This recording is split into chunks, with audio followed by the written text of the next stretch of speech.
ఈ ఉసిరికాయలు చూడటానికి చిన్నగా కనిపిస్తున్నాయేమో కానీ, దీంట్లో vitamin C, sour power and అమ్మ హిడెన్ ప్రేమ కూడా ఉంటుంది. ఇవాళ మనం చేస్తున్నాం ఉసిరికాయ పప్పుచారు. రసం కంటే హెల్దీ, పప్పు కంటే టేస్టీ. Perfect combo. ఉసిరికాయ పప్పు చారుకి కావలసిన పదార్థాలు.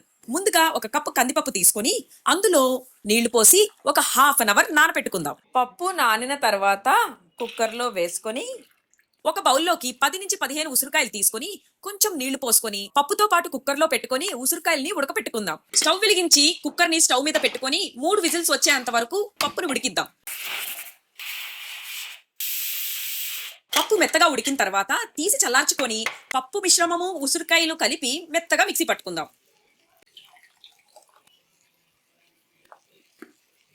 ఉసిరికాయ పప్పుచారుకి కావలసిన కూరగాయల్ని కట్ చేసుకుందాం. 2 ఉల్లిపాయలు కొంచెం నిలువుగా కట్ చేసుకొని ఒక 6-7 పచ్చిమిర్చులను 2 ముక్కలుగా నిలువుగా చీల్చుకొని 2 టమాటాలు కూడా పెద్ద సైజు ముక్కలుగా కట్ చేసుకుందాం. స్టవ్ మీద ఒక గిన్నె పెట్టుకొని అందులో తాలింపుకు కావాల్సిన ఎండుమిర్చి, దంచి పెట్టుకున్న వెల్లుల్లి, ఆవాలు, జీలకర్ర, మినప్పప్పు అన్నట్టు మర్చిపోయాను, నూనె కూడా వేయండండోయ్. వేసుకొని దోరగా వేయించుకొని కొంచెం కరివేపాకు కూడా వేసుకొని కొంచెం ఇంగువ వేసుకొని ఆ తర్వాత ముందుగానే సిద్ధం చేసి పెట్టుకున్న ఉల్లిపాయలు, పచ్చిమిర్చి యాడ్ చేసుకొని కొంచెం పసుపు వేసుకొని 5 నిమిషాలు సిమ్లో పెట్టి మగ్గిన తర్వాత 1 స్పూన్ అల్లం వెల్లుల్లి పేస్ట్ వేసుకొని కలుపుకుంటూ ఉన్న తర్వాత టమాటోలు కూడా యాడ్ చేసుకోండి. రుచికి తగినంత ఉప్పు, 1.5 స్పూన్ కారం కూడా వేసుకొని కొద్దిసేపు వదిలేసి గ్రైండ్ చేసుకున్న ఉసిరికాయ పప్పు వేయించుకున్న పోపులో వేసుకొని ఉసిరికాయ పప్పు చారుకి సరిపడా నీళ్లు వేసుకొని ఈ పప్పుని కలుపుకోవాలి. చూసారా ఈ ఉసిరికాయ పప్పు చారు స్ట్రక్చర్ ఎంత బాగుందో, చూస్తుంటేనే తినాలనిపిస్తోంది. చివరిగా కొత్తిమీరని సన్నగా చాప్ చేసుకొని ఈ ఉడుకుతున్న ఉసిరికాయ పప్పు చారులో వేసుకొని ముందుగానే ఉడికించి పెట్టుకున్న ఉసిరికాయ కాయలుగా ఈ మిశ్రమంలో యాడ్ చేసుకుని సర్వ్ చేసుకొని తినేటప్పుడు ఒక్కొక్క ముక్క నంచుకొని తింటే ఉంటుందండి ఆ పుల్లటి వగరటి టేస్ట్ ఎంతో రుచిగా ఉంటుంది. నంజుడంటే గుర్తొచ్చిందండోయ్, ఈ ఉసిరికాయ పప్పుచారుకి అసలు పప్పుచారు అంటేనే నంజుడుండాలి.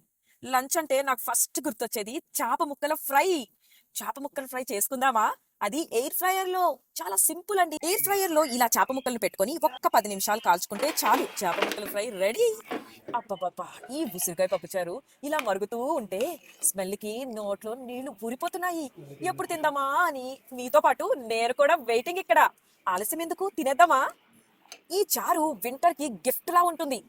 గూస్బెర్రీస్ అంటే ఓన్లీ పికిలే కాదు, ఇలా పప్పుచారు కూడా ట్రై చేయండి, సూపర్ హిట్. కామెంట్స్ లో మీ ఫేవరెట్ రసాన్ని టైప్ చేసి మెన్షన్ చేయండి. ఉసిరికాయ, టమాటో, చింతపండు ఆర్ అమ్మ secret one. And don't forget to subscribe for more food with fun. మన వంటలో వినోదం మాత్రం కంపల్సరీ.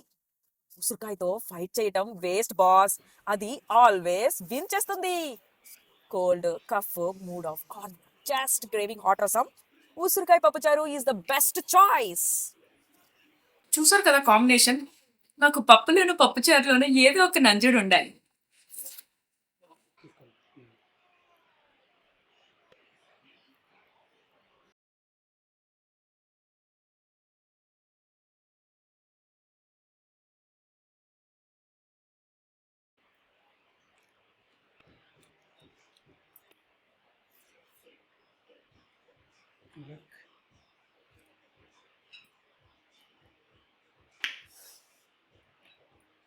సమ్మర్‌లో ఇలా ఉసిరికాయ పప్పుచారు చేసుకొని జారుగా ఇలా ఒక్కొక్క ముక్క పెట్టుకుంటూ ఇలా తీసేసుకొని తింటే ఉంటుంది.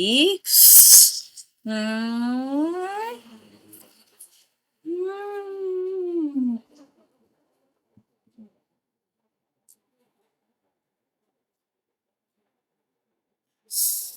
వావ్!